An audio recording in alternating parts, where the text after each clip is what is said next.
নমস্কার বন্ধুরা, ডিজাইন গ্রাফিফাইয়ের নতুন ইউটিউব ভিডিওতে আপনাদের সবাইকে স্বাগত জানাই। এই ভিডিওতে আমরা দেখব কিভাবে ডিজিটাল ম্যাট পেন্টিং ব্যবহার করে চমৎকার পরিবেশ তৈরি করা যায়। আপনারা এই ভিডিওতে শুরু থেকে শেষ পর্যন্ত শিখবেন বিভিন্ন টেকনিক এবং টিপস যা আপনার ডিজাইন স্কিলকে নতুন উচ্চতায় নিয়ে যেতে সাহায্য করবে। তাই অনুরোধ করব ভিডিওটা সম্পূর্ণ দেখুন, শিখুন এবং আপনার নিজের ডিজাইনগুলোতে প্রয়োগ করুন। ভিডিওটি আপনাদের কেমন লাগলো সেটা জানাতে ভুলবেন না। আপনাদের মতামত আমাদের জন্য অত্যন্ত মূল্যবান। তাহলে চলুন শুরু করি ম্যাট পেন্টিং জগতের এক দুর্দান্ত যাত্রা। আমি সবার প্রথমে একটা ইমেজ নিয়ে নিলাম। এই ইমেজটাকে নিয়ে নেওয়ার পরে আমি এই ইমেজের মধ্যে দেখুন, এই ইমেজটাকে তো দেখতে পাচ্ছেন, মানে এই ছবিটাকে দেখতে পাচ্ছেন।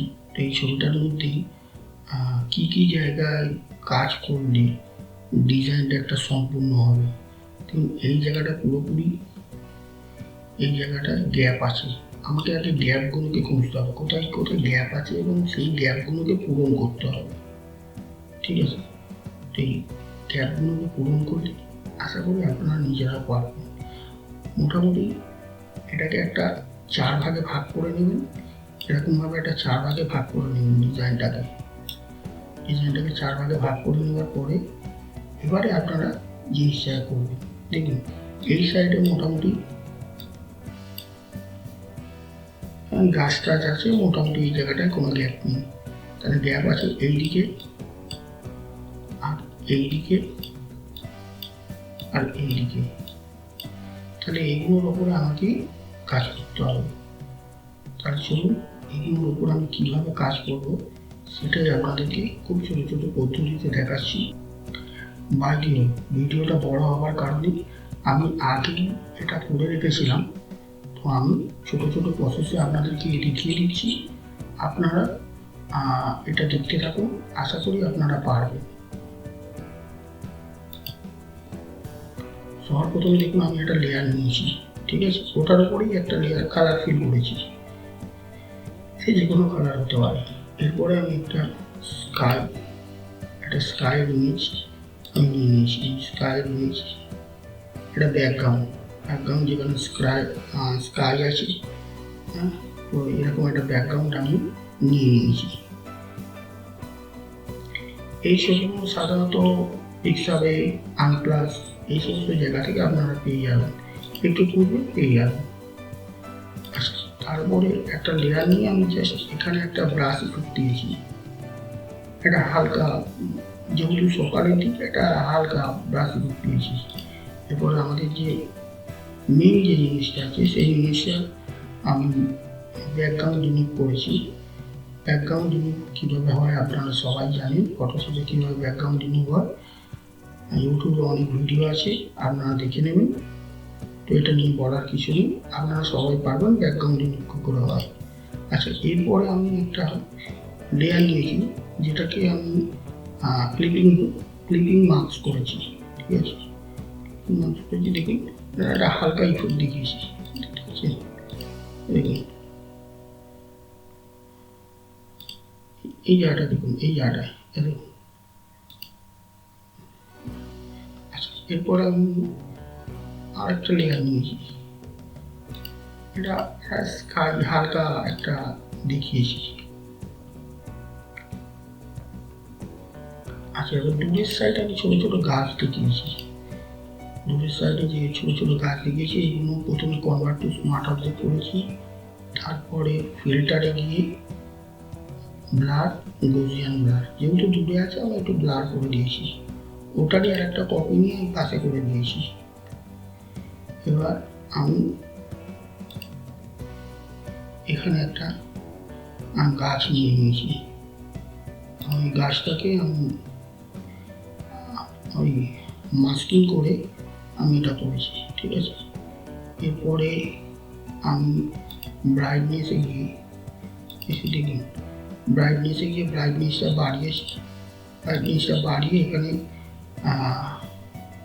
কন্ট্রোল আই দিয়ে ইনভার্স করে এই দিকটা ব্রাইট দেখিয়েছি, আর এই দিকটা যেহেতু এই দিকটা ব্রাইট আছে মানে সানলাইটটা তো আমাদের এদিক থেকে আসছে, তো ন্যাচারালি এই দিকটা ব্রাইট আর এই দিকটা আমি একটু অন্ধকার দেখিয়েছি।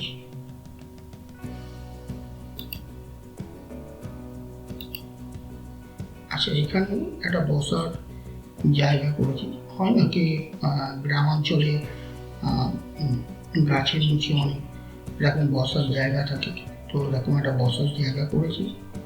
তো আমি এখানে এই একটা ইফেক্ট দিয়েছি, শ্যাডো ইফেক্ট দিয়েছি, ঠিক আছে। মানে একজন মডেলকে বসিয়েছি যিনি বসে গান গাইছেন সকালের দিকে।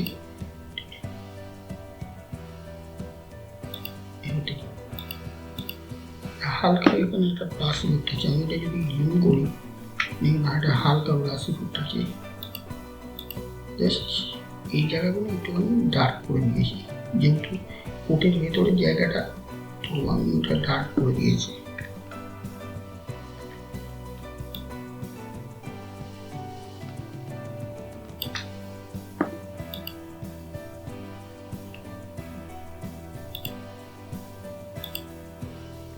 শ্যাডো দেখিয়েছি, এখানে একটা মডেল দিয়েছি, এই মডেলের এই শ্যাডোটা দিয়েছি। শ্যাডোটা ভালো করে দেখে নিন, এই শ্যাডোটা কীভাবে করেছি।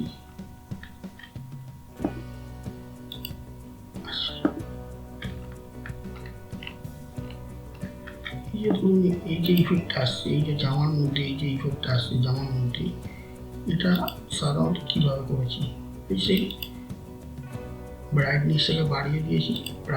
ব্রাইটনেসটাকে বাড়িয়ে দিয়ে কন্ট্রোল আই করে ইনভার্স করে ব্রাশ দিয়ে হালকা একটা ব্রাশ,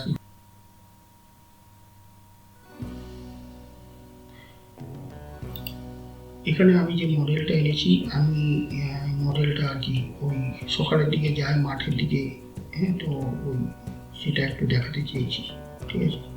এবার এখানে একটা ব্রাশ ইফেক্ট দিয়েছি, মানে স্কাই, যাতে আমি বোঝাতে চাইছি এই দিক থেকে আলোটা আসছে,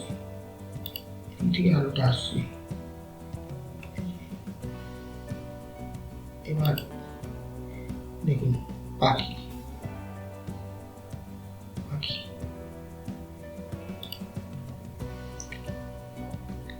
দেখুন, আমি মোটামুটি একটা আপনাদেরকে বলেছিলাম যে এটাকে 4 ভাগে ভাগ করে নিতে, ঠিক আছে।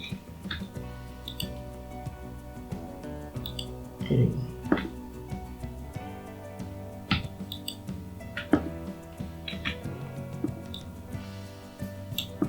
4 ভাগে ভাগ করে নিতে বলেছিলাম, তো 4 ভাগে ভাগ করার মধ্যে ধরুন এই দিকগুলো তো আমার ছিল, আমি এখন এই দিকগুলো নিয়ে এলাম, আর এই দিকগুলো গ্যাপ ছিল, তো আমি এই দিকগুলো দেখুন এখানে পাখি দিয়ে এইটাকে পূরণ করে দিয়েছি, আর এইগুলো একটুখানি মডেল দিয়ে দিয়েছি পুরোপুরি, সেই জন্য ডিজাইনটা পুরো দাঁড়িয়ে গেছে।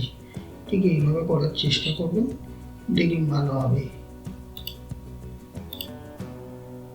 এরপরে পুরো ইমেজটার মধ্যে শিফট কন্ট্রোল অল্ট ই দিয়ে পুরো ইমেজটাকে একটা পুরো টোটাল ইমেজে দাঁড় করে দিয়েছি। এবার এটাকে কনভার্ট টু স্মার্ট অবজেক্ট করেছি, তারপরে ফিল্টারে গিয়ে ক্যামেরা র ফিল্টারে গেছি। ক্যামেরা র ফিল্টারটা আমি দেখিয়ে দিচ্ছি কীভাবে হয়।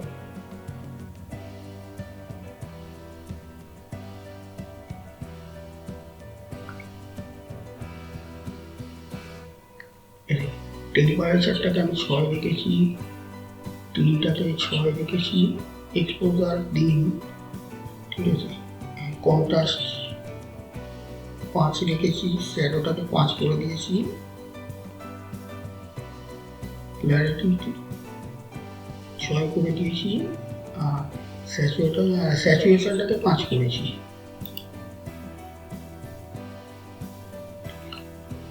এবার এখানে একটা এই গ্রেডিয়েন্ট ম্যাপ দিয়ে নিয়েছিলাম, জাস্ট এই জায়গাটা ব্ল্যাক দেখানোর জন্য, এখন দেখুন ডিজাইনটা দেখুন। আশা করি এই ডিজাইনটা আপনাদের ভালো লাগছে। আমি আবারও বলছি, এই ভিডিওটা বারবার দেখুন, আর আপনারা নিজেরা প্র্যাকটিস করুন। আর নিজেরা যত প্র্যাকটিস করবেন দেখবেন ডিজাইন তত ভালো হচ্ছে। ছবিগুলো আমি কোথা থেকে পেয়েছি আবার বলে দিচ্ছি। ছবি গুগলে গিয়ে যদি আপনারা সার্চ করেন ফ্রি স্টক ইমেজ বলে, তাহলে যে সাইটগুলো খুলবে সেখান থেকে আপনারা এই ধরনের ছবি পেয়ে যাবেন। সেই সাইটগুলো হলো, আমি একটা একটা করে নাম বলে দিচ্ছি। Pixabay, Unsplash, Pexels. আমি সাধারণত এই সমস্ত জায়গা থেকে ফ্রি ইমেজ পাই। তো আপনারাও এই সমস্ত জায়গা থেকে আপনাদের কাজের মতন করে আপনি নিয়ে নেবেন। যদি আমার এই ভিডিও ভালো লেগে থাকে তাহলে এই চ্যানেলটাকে অতি অবশ্যই সাবস্ক্রাইব করে দেবেন, আর এই ভিডিওটার উপরে একটা লাইক করে দেবেন, পারলে শেয়ারও করে দেবেন। তাহলে এই ধরনের আরও ভিডিও আমি নিয়ে আসতে পারবো।